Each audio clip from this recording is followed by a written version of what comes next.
Alô, Fernando! Olá, tá começando mais um. Hoje hoje é bom, hoje é sério, hoje é importante. Todo dia é bom, sério, importante, mas hoje tem uma conotação diferente. Hoje tem uma certa penumbra, é tenso, É né? tenso, porque envolve toda a sociedade brasileira. Não tem classe social, não tem cor de pele, não tem salário, não tem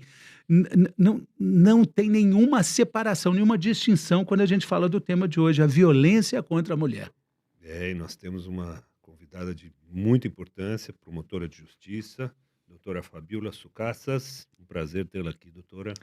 Prazer é meu, Doc, Fernando, estar aqui no 50 Mais Podcast. Muito feliz de estar aqui, até porque esse tema é um dos temas que mais nos preocupam, né, em relação aos seus impactos na sociedade brasileira. Muito obrigada pelo convite. A alegria é nossa. A gente está falando de 50 mais, mas é 50 mais, 50 menos, mas principalmente para essa nossa classe aqui, né? Nossa faixa etária, né?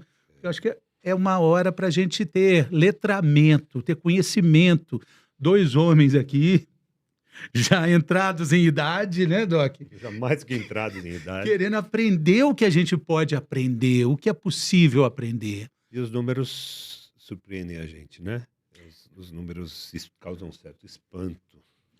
Então, muito bacana vocês falarem isso, né? Primeiro, né, se colocar nesse lugar de aprendizado, né? Acho que o primeiro ponto para se discutir violência contra a mulher não significa violência, um assunto contra homens, né? Significa um assunto que impacta toda a sociedade. E quando nós falamos contra homens agressores, né? Uma lei que veio no ano de 2006, que hoje completa a maioridade, mas que no pleno ano de 2024 nós temos aí testemunhado os números recordes dos registros de violência contra a mulher. Aumentou violência psicológica, perseguição, esses dois mais ou menos de 34% de um ano para o outro, feminicídio, lesão corporal, ameaça, tentativas de feminicídio, ligações para o 190, medidas protetivas. Estima-se que em um ano tivemos quase 700 mil solicitações de medidas protetivas, de urgência, né? Vamos pensar que o 190 e medidas protetivas são solicitações para um socorro imediato. E realmente nos preocupa. Essa é uma realidade epidêmica. Na cidade de São Paulo, 700 mil... No Brasil. Foram dados do Fórum Brasileiro de Segurança Pública, segundo o seu anuário mais recente, desse ano de 2024. A gente tem números que são absolutamente assustadores aqui. A produção, né? Júlia Bandeira fez uma pauta fantástica. Olha os números aqui, Doc. Os números com relação ao estupro, né? São 10 mulheres estupradas. Durante esse podcast, 10 mulheres estupradas no período desse podcast, enquanto a gente está gravando. 61% dessas mulheres de até 13 anos de idade. 13 anos de idade.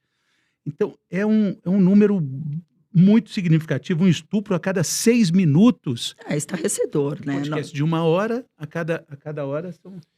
E é verdadeiro esse conceito que a gente tem, que o Fernando falou, que ele age em todas as classes sociais, em todos os níveis financeiros, intelectuais, de formação, é indistinto?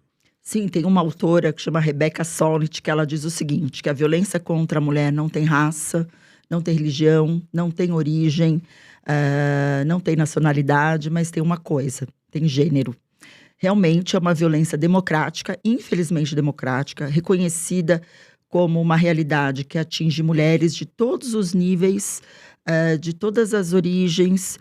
Obviamente que nós temos recortes de interseccionalidade que podem atingir mais mulheres negras, por exemplo, do que mais mulheres brancas. Outros tantos, nós temos aí índices de subnotificação. Mas é uma violência democrática, porque a sua raiz está dentro de uma sociedade patriarcal que compreende que relacionar-se com mulher é afirmar poder. Logicamente que essa compreensão ela não vem de uma sociedade que apenas pensa assim, mas sim uma sociedade que conviveu com esse costume em razão, inclusive, de legislações que contribuíram para essa cultura, né? A violência de gênero, ela é considerada uma afirmação de uma relação de poder, uma afirmação de dominação calcada na ideia de que as mulheres são inferiores do que os homens. Ou melhor, calcada na ideia de que a feminilidade, de que qualquer manifestação de feminilidade, ela tem menor valor do que as masculinidades. Por exemplo, aquela lei a lei que aceitava que havia uma legítima defesa da honra, a coisa, a minha honra foi imaculada, então eu tive uma atitude assim para proteger a minha honra. Isso caiu há quantos anos já? Isso caiu ano passado, né? O ano passado, em 2023, o Supremo Tribunal Federal resolveu proibir esse argumento por compreender que esse argumento é inconstitucional.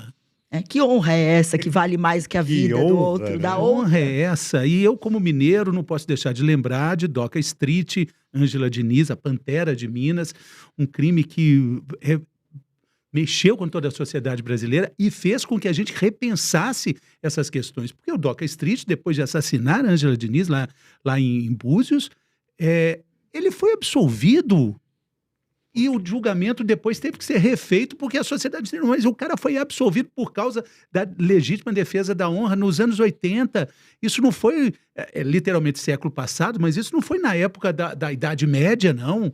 Isso é na nossa sociedade contemporânea, doutora. Então, na época do Dock Street, não existia uma delegacia de defesa da mulher no Brasil. Foi nos idos dos anos 80, né? A primeira delegacia existiu em 85. Aliás, naquela época, o caso dele foi um caso emblemático do movimento de mulheres que passou a questionar uma absoluta injustiça, uma absoluta violência institucional por concordar com esse tipo de argumento, e que impulsionou aquele clamor, né, de quem ama não mata, né? Aquela ideia... Matou por amor, não é? Exatamente, a romantização da violência contra a mulher, né? A ideia, não só a romantização, mas a culpabilização da mulher. No caso da Ângela Diniz, é como se a beleza dela, como se o que ela representava enquanto uma mulher bonita e sensual fosse motivo para confrontar a masculinidade do Doca, né? Então, isso foi colocado em pauta, né? Quer dizer, até que ponto a honra da mulher, porque não é só a legítima defesa da honra necessariamente que colocava ali em xeque a vida, né, de uma mulher como algo menor em relação à honra do homem. Mas por trás desse argumento tem todo um julgamento sobre a moral sexual da mulher. E que foi derrubado esse ano pelo STF, no caso dos crimes sexuais, para proibir esse tipo de questionamento. E é um questionamento muito machista que a gente ouve numa mesa de bar falando, por exemplo, mas também com essa mini saia está querendo o quê? Não à toa, o caso do Daniel Alves, né, na Espanha, acabou impulsionando protocolos para que os bares, os estabelecimentos... Mundiais, né? Mundiais. Aqui no Brasil chegou tarde, mas que impulsionasse os estabelecimentos a adotar protocolos não para repreender o agressor, mas para proteger a vítima. Porque as vítimas sempre foram desacreditadas, culpabilizadas, né? Ou a própria violência completamente banalizada. Então, veja, nós temos aí, falando um pouquinho, né, do Doca até hoje, nós temos muitos avanços, mas, ao mesmo tempo, nós devemos reconhecer aqui nessa nossa conversa que se o STF demorou, resolveu afastar esse argumento em 2023 da legítima defesa da honra, e se em 2024 resolveu afastar esse argumento do questionamento da moral da vítima, é porque esses argumentos são utilizados no sistema de justiça e são utilizados para absolver, para condenar. Né? Ou seja, elas estão ali pululando, como é que se diz, no sistema de justiça como argumento válido. Senão, não precisaria da justiça para... A justiça, as leis, elas refletem a cultura e o pensamento de um povo. Quer dizer, esse tipo de mudança não é uma coisa que acontece do dia para a noite, é uma coisa que ela é trabalhada, educada, e acho que as próximas gerações. Frequentemente a gente fala aqui, né, Fernando, que nossos filhos educam a gente em alguns aspectos, né, em relação ao racismo, em relação à homofobia, em relação a muita coisa, né? Que bom, mas acredito que determinadas violências, a gente esperar o ritmo da nossa cultura sem questionar, realmente as mulheres, as pessoas, né, que estão nesse lugar de vulnerabilidade ou violência, elas acabam Não perdendo. podem esperar, claro, Não claro. pode esperar, mas tem coisas interessantes e pontuais. Você citou o Daniel Alves, eu queria citar o Brenan, aquele pernambucano que está preso, o Robinho, que está preso, então é uma referência mundial. O Robinho cometeu esse estupro fora do Brasil, foi da Itália. Coletivo. Né? Um estupro coletivo. Os amigos, já tem um que está preso, está caminhando para mais uma prisão. Enquanto a gente grava podcast, só tem 2, me parece, que estão presos. Né? Mas o Brenan é um cara poderoso, rico, dono de boa parte do estado de Pernambuco, se vangloriava de ser uma pessoa poderosa, tem várias acusações, está preso também. Isso é um passo importante do que o doutor está dizendo, o Doc está dizendo, né, doutora? Não, sim, nós temos casos emblemáticos, né? Não só de vítimas conhecidas, como de autores conhecidos, né? O caso do Abdelmaci foi antes mesmo de se discutir, Lei Maria da Penha, né? Foi muito emblemático. O caso João de Deus, mas isso se deve muito a esse movimento em que as vítimas passaram a sentir mais confiança e segurança para falar. Afinal de contas, a palavra da vítima sempre foi questionada. Né? No próprio caso do João de Deus, o primeiro caso relatado, houve o arquivamento do processo, por não se acreditar necessariamente na palavra da vítima. Às vezes, para esses casos famosos, né, e tal, foi preciso uma mobilização, ou seja, tem uma história antes, né, da mobilização das mulheres, na história do movimento das mulheres, em que realmente impulsionou uma mudança, não só de olhar, porque veja, isso que vocês estão trazendo aqui é sim um desafio. O maior desafio do enfrentamento à violência contra a mulher é a cultura do Brasil. É a cultura brasileira, a cultura mundial, mas a cultura brasileira, em descortinar violências que eram até então naturalizadas. Mas não só isso. O desafio também é compreender que esse tipo de cultura, ele também se encontra nos espaços, nas instituições que são incumbidas de responder a essas violências. Ou seja, acaba se tornando um ciclo de impunidade lastimável, né? Então, quer dizer, vejam, e nós temos nesses 18 anos da Lei Maria da Penha diversos exemplos em que realmente houve um grande avanço nessa consciência da sociedade brasileira. Esses casos aqui trazidos mostram, sim, que as vítimas tiveram coragem de falar, e não só isso, elas foram acreditadas pelo sistema de justiça. Poderia falar para a gente um pouquinho sobre a Lei Maria da Penha? Porque, assim, é uma lei conhecidíssima, mesmo para quem não é versado na área jurídica, e fala, não, Maria da Penha, Maria da Penha. Mas, na verdade, o que é exatamente? É baseado em qual história? Exatamente. E outra coisa, porque não é só a violência física, né? Aí que está a história. A Lei da Maria da Penha é uma conquista social brasileira importantíssima. Muito bom saber mais sobre ela, né? Bom, a Lei Maria da Penha é uma lei que veio para enfrentar a violência doméstica e familiar contra a mulher, resultado especialmente da condenação do caso Maria da Penha na Organização dos Estados Americanos, que recomendou ao Brasil para diminuir a sua tolerância estatal em relação à violência contra a mulher, uma compilação de ações, dentre elas a mudança de legislação. Então, a Lei Maria da Penha, como se diz no nosso jargão jurídico, e depois eu falo jargão popular, é uma lei que veio, é uma lei de ação afirmativa, que veio para corrigir desigualdades. Qual é o jargão popular? Não existe Lei João da Penha. A lei Maria da Penha, ela veio para acabar com a ideia de que um tapinha não dói, para acabar com a ideia de que roupa suja se lava em casa, para acabar com a ideia... Que briga de marido e mulher, ninguém mete a colher. Exatamente, exatamente. Então, é uma lei que veio realmente mobilizar a sociedade brasileira e mostrar que é uma violência que realmente acontece em um número muito alarmante, né? Eu acho que esse foi um dos pontos, né, mais interessantes e que a lei veio com muito sucesso para mostrar que a violência contra a mulher realmente é uma epidemia.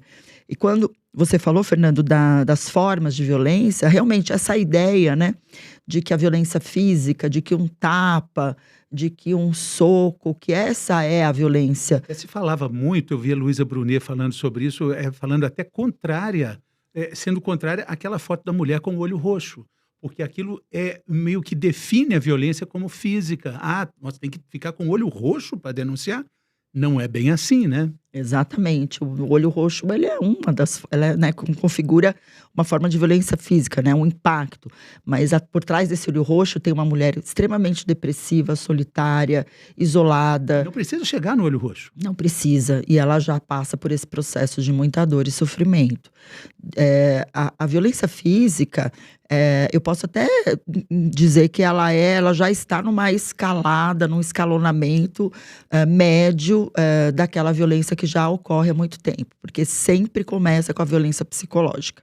A violência psicológica é aquela que prepara o terreno para que aquela vítima não consiga se defender das ações agressivas, da manipulação do agressor. Toda forma de violência, a partir de então, ela vem acompanhada de violência psicológica. E aí eu posso trazer alguns exemplos, né? A humilhação, o menosprezo, o constrangimento, o achincalhamento. É aquela violência que despreza, que manipula a vontade, a liberdade de ir e vir, a autoestima da mulher, aquela que rouba a alma da mulher, né? E isso é frequente. Financeira. Nós temos... Tem esse ponto que o Fernando falou, tem muita gente que é refém, né? Que não tem opção. Vamos lembrar que não há muito tempo o homem era o chefe da sociedade conjugal, né, pelo antigo Código Civil, e ele administrava os bens da mulher. E ela só podia trabalhar com a autorização dele. Vamos lá. Isso é resquício, herança do nosso código. Muitos casais foram criados, nasceram a partir dessa ideia, que o homem administrava os bens, ele que trabalhava, e a mulher que cuidava dos filhos, exercia esse papel. Muitas mulheres são dependentes economicamente. E eu não estou falando apenas de mulheres de classes sociais mais baixas. Na verdade, essa dependência financeira, ela... se estabelece em várias classes, né? O que, obviamente, quando você fala refém, ela é refém, sim, porque a dependência financeira é um dos motivos pelos quais a mulher não consegue sair daquele relacionamento abusivo. E, logicamente, que a lei, já que nós estávamos falando dela, ela traz algumas alternativas para isso. Uma delas foi uma alteração recente da Lei Maria da Penha, que diz respeito à possibilidade do juiz deferir medidas protetivas de urgência para conceder à vítima o auxílio aluguel. Mas existem políticas, e aí são políticas atreladas à assistência social, para contribuir. Mas a violência patrimonial, né, ela é ainda um dos grandes desafios dos operadores do direito em relação ao enfrentamento. A situação que o Brasil vive, né, com uma situação econômica também oscilante, insegura. Durante a pandemia, a gente fez um trabalho social entregando cestas básicas em regiões carentes. O que a gente via ali, mulheres completamente submissas a uma condição de violência, sem o menor poder de mudança, dependendo absurdamente dessa condição financeira, até mesmo com relação à moradia. Então, se a gente fala de Robinho, de Brenan, de Daniel Alves, Doca Street lá atrás, tem todo ali um chão de fábrica muito difícil de ser administrado, né, doutora? Não, então, e o que você traz é muito desafiador para aqueles que manejam a legislação para garantir uma segurança, uma vida, aquilo que a lei promete, né? Que a mulher possa viver sem violência. Quando você fala da pandemia, e ficou muito evidente que a pandemia trouxe a desigualdade, né, de gênero e o impacto da desigualdade financeira e econômica para as mulheres. Muitas mulheres são mulheres que exercem trabalhos informais, daquelas que têm carteira assinada e que são vítimas de violência. são aquelas que mais faltam ao trabalho, né? Nós temos aí mulheres que, quando são vítimas, elas têm trabalhos mais precários, porque a sua carteira de trabalho, elas não conseguem se manter tanto tempo nos empregos. Então, elas passam de emprego a emprego com trabalhos mais precários. E fora isso, a questão do cuidado, né? De prover a casa, da tripla jornada, né? Então, assim, é o que diz uma pesquisa da Think Olga, né? Que as mulheres estão exaustas. Quer dizer, tem que lidar com a violência, tem que lidar com o cuidado, tem que lidar com a falta de dinheiro, tem que lidar com a falta de comida, tem que lidar com a falta de expectativa e com a falta de completa percepção do Estado de que elas, sim, são as mais vulneráveis. Quando nós falamos da violência democrática, lógico que para as mulheres que são menos favorecidas economicamente, isso é avassalador. E é uma coisa também, tem um outro estigma, que a mulher, quando ela entra, assim, numa rota de fuga, muitas vezes acontece dela ter de novo um companheiro que vai repetir os abusos. O ciclo de abuso se repete, porque a história dela está limitada nessa questão, e aí ela é acusada, chamada de dedo podre, só escolhe vagabundo que vai bater nela, que é outra vitimização importante, doutora. Pois eu acho que essa ideia também é uma ideia que você culpabiliza as mulheres, né? Vamos lá, eu vou jogar a pergunta pro Doc aqui para fazer essa análise. Para fazer essa análise. Porque dizer que ela tem dedo podre já é mais um instrumento para culpabilizar as mulheres. Eu não posso culpar a mulher porque ela é vítima. E nem porque ela se envolveu com outro homem que também a agride. É uma realidade, né? É uma realidade. Mas eu não vou dizer para você que essa é uma realidade que deve ser... Na verdade, a culpa não é da mulher, a culpa é do agressor, né? Se ela se envolveu com um homem que tem aquele mesmo perfil, que eventualmente ela se encantou por ele... ela precisa de ajuda para sair desses ciclos abusivos, e nós precisamos questionar essa masculinidade. Então, questione aí. Exatamente. Aí eu perguntei pro Doc por causa do dedo podre. Será que tem alguma questão psicológica aí? Não sei se tem psicológica, mas você falou uma coisa interessante no começo da nossa conversa, que o escalonamento do que vai acontecendo começa com uma violência psicológica, com uma humilhação, e a pessoa, entre aspas, não estou culpabilizando ninguém, mas aceita isso, aí aceita aquilo, isso vai escalonando, isso vai chegar numa violência física, isso vai chegar numa violência extrema que pode levar, sei lá, a consequências muito maiores, como até a morte. Mas digo, será que a atitude, existe uma atitude que propicia esse tipo de coisa? Isso não é uma culpa, mas será que existe ou não? Não, porque eu conheço mulheres que falam assim, se acontecesse comigo um trisco desse, eu já pulava fora. E que talvez não chegasse. Não.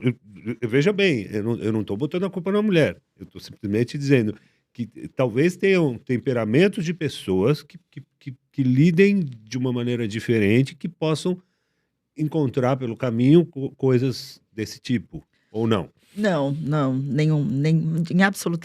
absolutamente não. E eu vou dizer por quê. Uma psicóloga chamada Leonore Walker, dos Estados Unidos, ela explica o ciclo da violência. Quando ela explica o ciclo da violência, que é aquele ciclo que se desenvolve a partir de 3 fases. A primeira fase é aquele aumento da tensão, depois a explosão da tensão, depois a fase de lua de mel. E é por isso que esse ciclo é tão perverso, porque ele faz a mulher acreditar que aquela foi a primeira vez, que aquilo não vai se repetir, que aquele sonho, né, idealizado, se ela de fato aceitar o pedido de desculpas, aquele sonho vai se realizar. Mas a Leonor, ela diz o seguinte: não, quando o relacionamento é abusivo, essa violência se repete.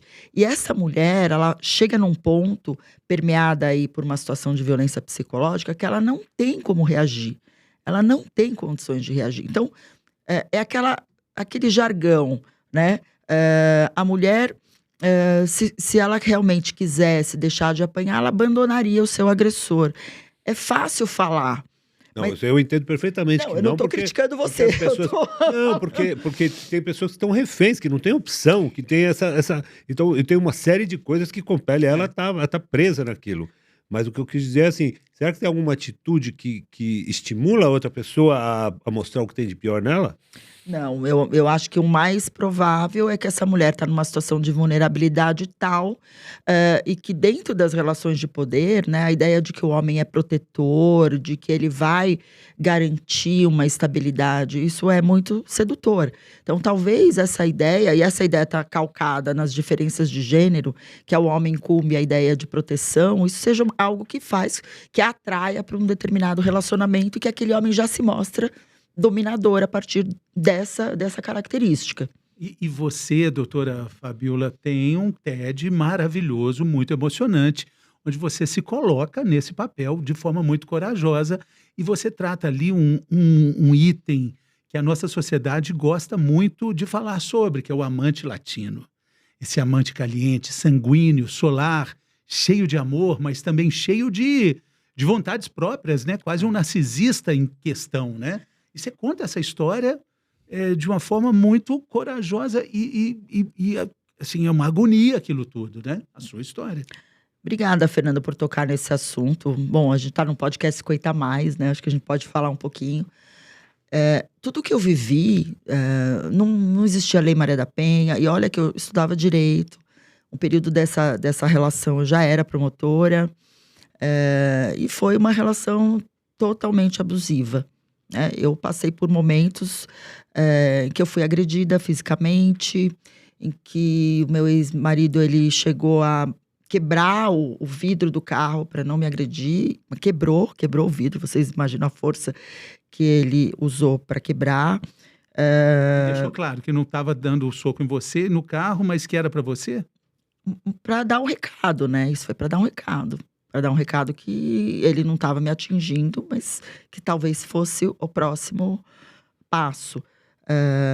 E também me ridicularizava na frente de amigos, né? Uma das coisas que ele falava muito, quando às vezes estávamos entre amigos, é quando o burro fala, cala a boca, porque quando um burro fala, o outro abaixa a orelha. Coisas assim, né? Isso para mim, até então, obviamente que eu me sentia muito humilhada, mas eu não sabia verbalizar. Existia um olhar para aquela pessoa de que era uma pessoa autoritária, de que era uma pessoa grosseira, né? As pessoas ao redor percebiam? Percebiam. E falavam para mim. Você já era uma advogada? Eu era. Ora na época que eu era estudante de direito, ora na época que eu estava estudando para o concurso, ora eu cheguei a exercer a advocacia por um período, ora quando eu já era promotora. E nós brigávamos, né? Obviamente que eu respondia. Uma relação de 12 anos. Saía do lugar, né? Existia uma manifestação ali de repúdio àquele comportamento. Mas, até então, ser lido como uma violência é outra coisa. Por quê? Porque era uma pessoa que também alimentava uma esperança, né? Teve uma época que ele mandou flores, né? Todos os dias para o fórum, por 30 dias seguidos, para querer voltar no relacionamento. Todo mundo dizia, ai, que lindo, tem que voltar, porque olha só. Então eu vejo, assim, são situações, e não é porque eu tive esse relacionamento que eu fui me relacionar com outra pessoa com o mesmo perfil, né? Não, foi uma situação muito difícil.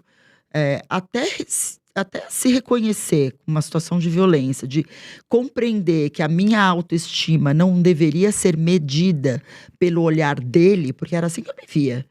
Eu me via que eu só era uma pessoa interessante a partir do olhar dele. Eu só me sentia valorizada a partir do olhar dele. E era uma coisa muito difícil, porque eu investia muito a todo momento eu agradá-lo, né? Para eu conseguir me sentir amada. E olha só, eu tinha já um esclarecimento suficiente para compreender que aquilo era errado. Mas por que eu não compreendia? Porque nós não queremos acreditar que aquilo acontece com a gente, né? Quando aconteceu na minha separação, não existia a Lei Maria da Penha, né? Não existia. E só depois, durante o meu trabalho, quando veio a lei e tal, é que eu falei, nossa, isso tudo aconteceu comigo, que eu me reconheci. Então, e foi muito bom eu ter passado por esse processo que eu falo, né, da evolução da consciência, porque tem muitas mulheres nesse país que viveram o que eu vivi, ou que vivem o que eu vivi. E hoje eu posso contribuir de alguma forma para ajudá-las, né? Eu não tenho nenhum problema com meu ex-marido, né? Ele é pai do meu filho, né? Nós não temos nenhum relacionamento de amizade, mas não há nenhuma questão hoje. Mas ninguém nega que ele foi uma pessoa absolutamente machista, nem o meu filho nega isso. Então, o que eu posso dizer é o seguinte: como a nossa geração, já que nós estamos falando de 50 a mais, né? Nós, naquela época, nós não tínhamos esse letramento, né? E foi preciso, de fato, um movimento internacional para dizer, olha, isso está errado, né? Olha, não está certo isso é violência, isso não é apenas uma grosseria, isso é violência. Você está comentando, doutor, eu estou lembrando dos antigos quadros, programas humorísticos da década de 80, 70, do Chico Anísio, que mandava a mulher ficar calada, né, que tinha um estereótipo de uma mulher que não era aquela belezura toda, e aí ele fazia graça com o fato de não ter uma mulher com o padrão desejado. Né? Uma mulher objeto, né? Né? Lembra? Era o Nazareno, tinha uma mulher muito feia. E aí ele mandava ela ficar calada. Até Cala a Boca Magda também, né? Que era do Sai de Baixo. Lembra aquela música do Camisa de Vênus? Silvia Piranha. Como é que ele falava? Todo homem que sabe o que quer, pega o pau pra bater na mulher. Era isso, a gente cantava isso. E tinha uma do Cine Magal, né? Se eu te pego com outro, te mato. Mas aí já não é 50 a mais, aí é 60 a mais, vai. Não importa. Manda algumas coisas brincadeira. Depois mas algumas coisas e tal. Mas por exemplo, essa música, eu tenho certeza que quem cantava não quer cantar. E isso é uma coisa boa, não é? Eu acho que... Nós estamos aprendendo, né? Nós estamos de cultura. Aqui a gente está aprendendo. Conversando, a gente está aprendendo, né? É isso, é importante conversar, a gente questionar, né? Outro dia eu estava conversando com os amigos, né? Vamos falar um pouco dessa masculinidade, né? O que será que leva alguém a escrever uma letra dessa? Entender que essa letra é ok, é correta, a entender que um homem, quando está do lado da mulher, tem que falar para ela calar a boca na frente dos outros. O que leva a isso? Né? Eu queria entender, né? É preciso, porque aquelas pessoas que pesquisam, tem uma psicóloga muito boa que se chama Valesca Zanello, e vale até ir atrás, ela escreveu ela fez um TED sobre o xingamento, né? Como representa os xingamentos dentro dessa masculinidade. Ela fala que o pior xingamento para o homem não atinge o homem, ele atinge a mãe dele. Né? Veja, é o pior xingamento para o homem, né? Quer dizer, mesmo usando um xingamento, você apequena a mulher. E eu queria entender, né? Aonde está esse homem que quer a todo momento reafirmar que ele é forte, que ele tem poder, que ele é que manda, porque ele é viril, porque ele é isso. É isso que nós precisamos discutir. E essa relação se estabelece entre homens também. A violência contra homens, geralmente, é uma violência que vem para reafirmar força, poder. O homem, ele morre, ele vai morrer. Essa estupidez que está engendrada no processo, em última análise, vai matar o homem também. Digamos que ele é o que também sofre prejuízo. Sim, sofre prejuízo. Mas as ações sociais, eu queria que você falasse de uma delas, feita até uma reportagem da nossa diretora aqui. A Júlia é nossa diretora, Doc? É nossa chefe. Nossa chefe. Ela fez uma reportagem com você sobre esse acesso dos médicos de saúde com relação à observação da violência dentro de casa, né? A Júlia Bandeira foi sensacional nessa reportagem. nós desenvolvemos o trabalho, né, o Doc, o senhor que é médico, da prevenção da violência doméstica com a estratégia de saúde da família, e ele veio inspirado no meu pai. Meu pai é médico de saúde da família, e muitas coisas são naturalizadas também na área da saúde. Eu lembro de uma história que eu contei para a Júlia na época, de uma senhora idosa que precisava acessar os seus proventos.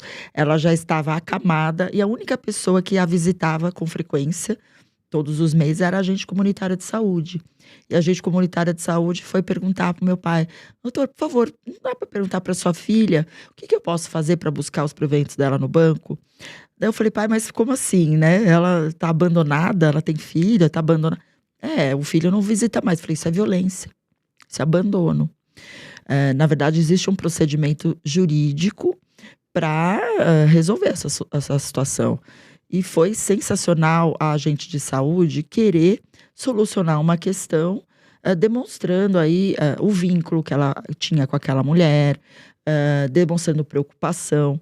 As agentes de saúde, elas são do território, convivem com as mulheres, elas sabem quem sofre ou não sofre violência. E a saúde é um lugar em que é possível prevenir a violência.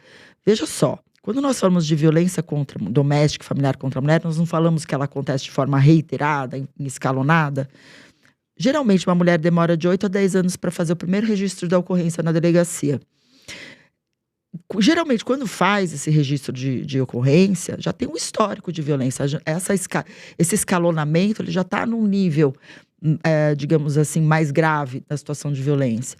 Então, quando nós temos uma unidade de saúde que pode contribuir para minimizar o agravo dessa violência, nós encontramos, sim, um serviço extremamente poderoso e potente para prevenir a situação mais grave da situação de violência. Logicamente que a saúde não vai resolver tudo, nem pode. A saúde tem o seu papel de cuidado, de atenção à saúde da mulher, a prevenir o adoecimento, a pensar no seu bem-estar, mas a saúde faz parte de uma rede, né? Uma rede que pode, sim, contribuir para que essa mulher consiga se livrar da violência. E a gente falando de sociedade, o Doc Atuí é um cara que conhece o fundo do Brasil com as expedições que ajudam pessoas em situação de vulnerabilidade, mas principalmente também... Existem culturas indígenas no Brasil onde a violência da mulher é muito... Você percebe isso lá claro, também? Claro. Lá no Alto do Amazonas? Claro que sim. Quem manda é o homem. E acabou. Algumas mulheres não falam nem o português. Quando vem a consulta, ela só fala com o médico através do marido. Tem muita coisa. Assim, ela sabe falar português, mas ela não fala. E sabe que... Ela só fala através do marido, porque na consulta está falando com outro homem, que vai falar é o homem. E aí ela... Então tem coisas assim que você percebe que assim, ele está intermediando essa conversa com o mundo de fora. Mas não especificamente no Xingu, mas de uma maneira geral, né? Veja, não é que esse tipo de violência seja aceito na cultura deles, né? Por mais que exista, a nossa também existia e nós temos avançado na quebra da consciência.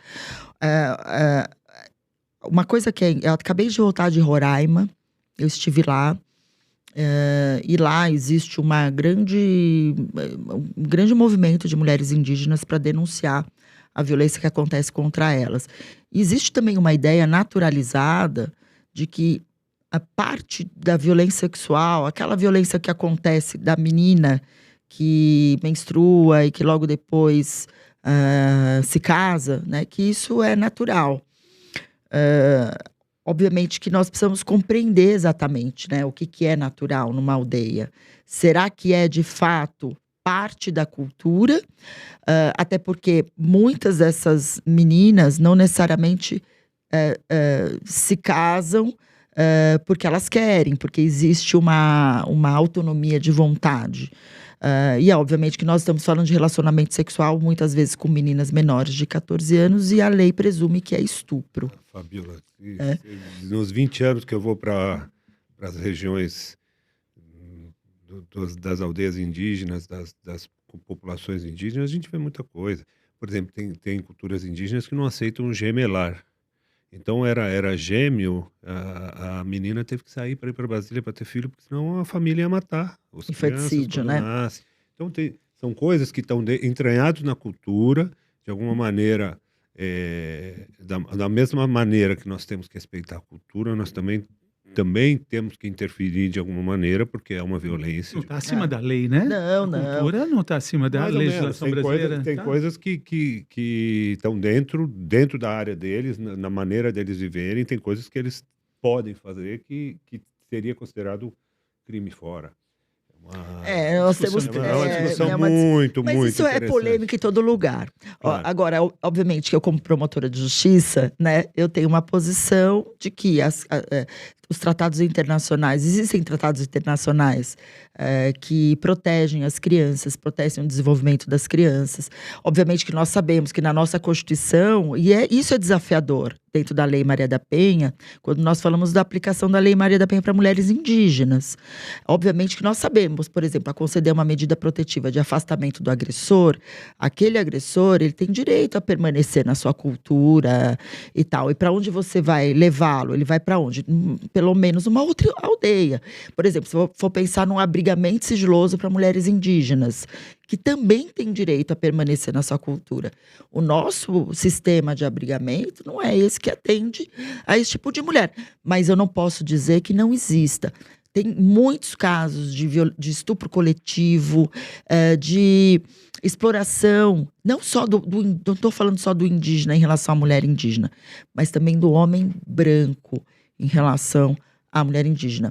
Nós podemos dizer que a violência sexual contra as mulheres indígenas ela é muito frequente, mas ela é frequente, mas ela não é ainda muito notificada e visibilizada dentro do nosso sistema de justiça, em razão da nossa cultura de compreender que a cultura deles aceita. Né? Então é polêmico, Doutora Fabíola, você falou novamente aí da Lei Maria da Penha. Eu queria que você fizesse, como promotora, como analista da lei, esse paralelo que muitas vezes é feito da Lei Maria da Penha com a alienação parental. Ela tem um quê de machismo, essa questão da lei de alienação parental? Ela seria uma resposta masculina contra a Lei Maria da Penha? A senhora pensa assim? Olha, a lei de alienação parental, ela já existe há muito tempo, ela tem sido questionada pelas organizações internacionais como uma lei que serve para calar, silenciar as mulheres, que quando elas resolvem falar que sofrem violência, ou quando há uma violência exercida contra seus filhos, vem o agressor, através do argumento da alienação parental, eles acabam atingindo essas mulheres, né? O que eu posso dizer, esse instrumento, ele é um instrumento utilizado no âmbito do direito de família, ainda existe, não é algo que ainda foi devidamente, não é um assunto, é polêmico também, é um assunto que existe muito embate entre aqueles que defendem a família, porque dizem, olha, tem mulheres que alienam, e aqueles que defendem as mulheres, mas nós não podemos negar que isso tem sido, sim, um instrumento de silenciamento das mulheres. Obviamente que, se nós aplicarmos a Lei Maria da Penha, aí é preciso o que diz o próprio Conselho Nacional de Justiça sobre o que fala da aplicação do protocolo de julgamento com a perspectiva de gênero. Assim como a polícia, né, para investigar crimes em que mulheres são vítimas, precisou ter o tal letramento de gênero, na área da família também é preciso compreender esse letramento. É preciso entender que muitas dessas mulheres, elas são vítimas de violência e que, por isso, é preciso considerar a realidade delas. Então, muitos assistentes sociais que realizam os laudos precisam estar conectados com esse protocolo. O Conselho Nacional de Justiça aborda a temática da alienação parental, chama atenção para esse cuidado. Que normalmente é o homem que vai reclamar, né? Em geral, o homem que vai reclamar, mas tem uma tragédia grega que a Medeia mata os filhos para fazer acho que é o Jasão, sofrer. Quer dizer, não é novidade isso também, não é? É claro que a gente... Uma história, isso aí Desculpa, a polêmica é justamente essa, porque dentro, claro que a lei ela é feita para proteger o mais fraco, para proteger, mas ela também para fazer o equilíbrio entre as partes, né? Imagina, por exemplo, dentro desse bololô todo, uma mulher que queira prejudicar um homem em relação àquilo que é mais valioso, que são seus filhos. Tem que haver a proteção do outro lado, doutora. Assim, Por mais que eu entenda que possa ser um mecanismo de reforçar uma coisa ruim para as mulheres, por outro lado, também é um sistema de proteção para o outro lado, ou não? Na verdade, assim, a gente tem que partir do seguinte pressuposto, né? Quando nós falamos de violência contra a mulher, nós não estamos falando de partes que estão partindo do mesmo lugar.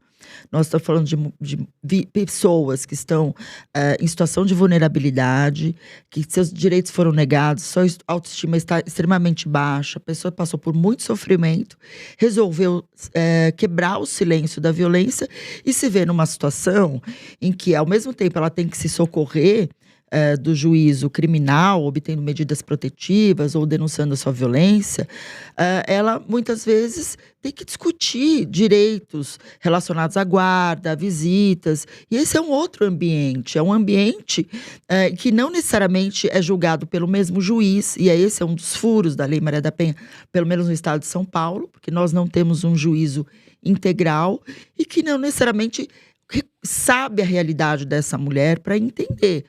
Veja, eu não estou falando de uma mãe que não sofreu violência. Estou falando muitas vezes dessas mães que sofreram violências por anos, que conseguiram quebrar o silêncio e que agora se veem atacadas sob o argumento de que elas estão querendo manipular os seus filhos.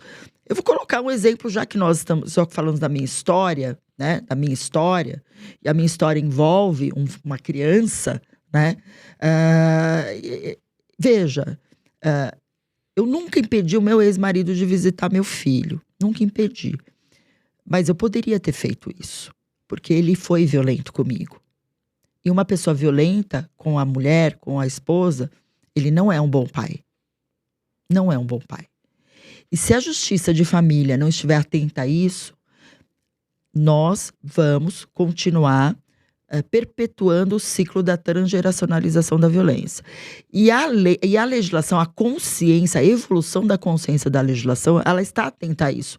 Por quê? Nós tivemos alterações que dizem que a guarda compartilhada não cabe mais quando há uma situação de violência contra a mulher. Não cabe mais. Nós temos legislação que diz que aquele homem condenado por violência doméstica e familiar contra a mulher, ele pode perder, sim, o poder familiar. Nós temos, inclusive, legislação que diz que é possível aumentar a pena do feminicídio caso aquele crime de violência contra a mulher seja praticado na presença de seus filhos. Então, ou seja, é um reconhecimento de que a violência não atinge só a mulher, ela atinge seus filhos também. E é muito pernóstico, né, usar, e o agressor vai usar desse instrumento. Ele vai usar, principalmente aqueles que têm mais condições financeiras. Porque, infelizmente, as crianças passam a servir como uma moeda de troca nessas horas, a ser tratada como objeto. E sobre a questão dos argumentos, vou colocar uma notícia da semana em que a gente está gravando esse podcast, saiu ontem, a delegada, olha só, chefiava a Delegacia das Mulheres lá no Rio de Janeiro, em Volta Redonda, apanhava do ex-marido de cinto, que era o tenente-coronel da Polícia Militar. Quando foi confrontado, ele falou assim, não, eram práticas sexuais. Ela gostava e ela pedia isso. Ele alegou isso. Então, a pessoa, ela era a delegada titular da delegacia que protegia as mulheres. Informação ela tinha e tem, mas a circunstância era maior do que isso.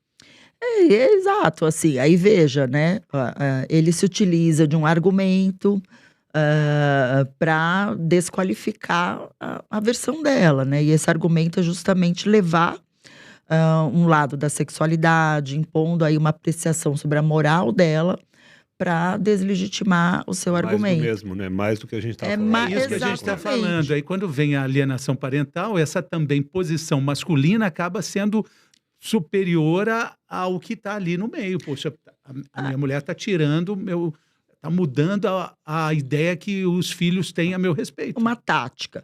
Agora, é lógico que eu estou partindo do pressuposto de mulheres em situação de vulnerabilidade dentro do âmbito da Lei Maria da Penha.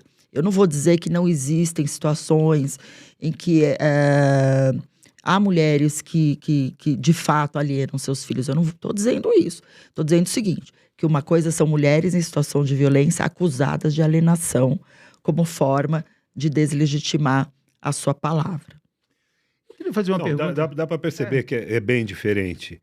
É que eu acho que, eu não sei se o Fernando sente a mesma coisa, mas a alienação parental é uma coisa que me dá... Obviamente que nós estamos aqui tratando, né, de uma situação de manipulação, né? A questão que me parece que é mais polêmica é a falta da perspectiva de gênero naqueles que vão fazer esses estudos e estarem articulados com essa realidade dessas mulheres que estão em situação de violência.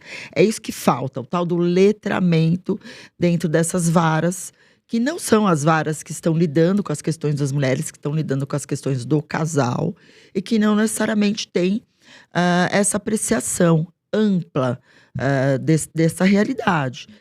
É preciso, por isso que a lei, quando ela foi criada, ela fala em uma justiça híbrida, que é aquela justiça que aprecia não só a causa criminal, mas também aprecia qualquer outra causa que tenha relação com aquela realidade de violência contra a mulher. Que é algo ainda muito distante da nossa realidade de São Paulo, mas alguns estados já vivenciam essa justiça híbrida. De eu utilizar dos filhos, e até a gente estava falando antes de começar, por exemplo, de um animalzinho que a mulher gosta, um pet, ou dos próprios filhos, ou de coisas que ela gosta como moeda para essa violência.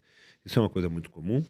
Então, os maus tratos contra animais, eles são considerados um fator de risco. Veja só, existe um documento que se chama Formulário Nacional de Avaliação de Risco, que é um documento que serve para orientar profissionais da área de segurança pública, promotores, juízes, para compreender qual o risco daquela mulher em feminicídio ou no agravamento de violência.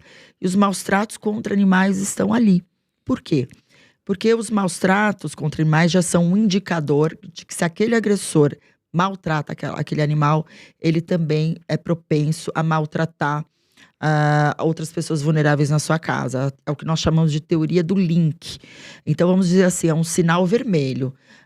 Isso pode parecer irrelevante para aquele que está dentro de um processo de violência contra a mulher, mas não é quando alguém denuncia um maltrato contra animal. Então, vamos supor que numa delegacia de polícia dos crimes ambientais, aquele agressor, né, ele já maltratou aquele gato, aquele cachorro, e tem mulher e criança e idoso na sua casa, é bem possível que essas outras pessoas estejam sendo vítimas, estejam sofrendo algum tipo de violência por parte dele. Doutora, eu queria também fazer uma pergunta que tem a ver com o nosso público 50+.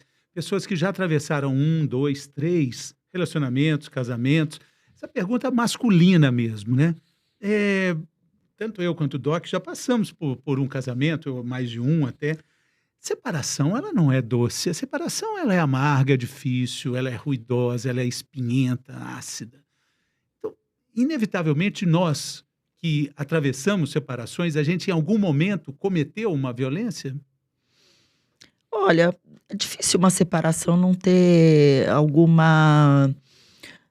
algum tipo de uma expressão de descontentamento em relação ao outro, né? Ou mesmo que nós falamos jogar na cara, né? Muitas vezes são aquelas situações em que você discute questão patrimonial, que você tira lá do fundo do baú alguma situação que a pessoa descontentou e você vem e questiona. Eu acredito que sim, acho que um xingamento sempre tem numa separação, sempre tem uma mágoa, né? Mas violência é algo que precisa ser cada vez mais aprendido como algo que não é aceitável, mesmo num momento tão triste como uma separação. Separação é um momento triste, é um momento difícil. É um momento difícil, é um rompimento. Não é um lugar para você revirar aquele baú de mágoas. Não é um lugar para você achincalhar o outro em razão desse baú, né, de mágoas. É um momento para tocar a vida, né? E se há mágoa, para buscar ajuda para sair daquela situação. A violência nunca é um caminho correto, né? A violência deixa marca, deixa trauma. É muito melhor a gente... É o que o Chico Buarque fala. O Chico Buarque e o Gilberto Gil tem uma música do Copo Vazio. Que ele diz o seguinte, que é sempre bom olhar que um copo vazio está cheio de ar. Né? Então, tem que olhar para o relacionamento como um aprendizado. Aquele ar, ele mostra, né? Que não precisa estar cheio de nada para ele ser algo. Né? Você sempre precisa olhar o outro lado. Então, acho que é isso. Nós precisamos, assim, na verdade, nossa desconstrução é diária, né? Sobre como conviver sem o discurso de ódio, né? Acho que é isso. O Chico Buarque e o Gilberto Gil nos inspiram nessa conversa aqui. Briga de marido e mulher, você precisa meter a colher também, né? Exatamente. Tem uma que fala assim, não é briga de marido e mulher. Em briga de agressor e vítima, ninguém deve se omitir. O jargão seria esse. Muito complexo. bem, temos muito que aprender, né? É um letramento, essa palavra é bonita, é quase que recente no vocabulário contemporâneo, letramento, mas é isso mesmo, aprender. Eu acho que hoje a gente aprendeu e quem acompanhou a gente aqui também aprendeu. Eu gostei muito, doutora. Foi um prazer ter você aqui, viu? Muito bacana. Como é que a gente acha seu Instagram? Como é que é? Me procura lá no F Sucasas. Eu gosto de gravar vídeo e tal. E se tiver alguma dúvida, acho que vale a pena trazer aqui a informação de que acesse o site do Ministério Público de São Paulo, existe lá cartilhas, existe lá endereço. A Casa da Mulher Brasileira é um local, se a mulher está precisando de ajuda, acesse lá a Casa da Mulher Brasileira. E precisando de qualquer informação, podem contar comigo. Muito obrigado. Boa sorte na jornada, parabéns pelo trabalho. Parabéns. Muito obrigado. Obrigada, Valeu. Obrigada a vocês. Obrigada pelo A convite. gente fica por aqui, Doc. Então, A Júlia mandou. Júlia, nossa chefe, chefa. Dê o like, compartilhe o conteúdo com as pessoas que você sabe vão gostar do que a gente falou aqui e assim, ative o sininho para notifications. Até a próxima, pessoal. Valeu.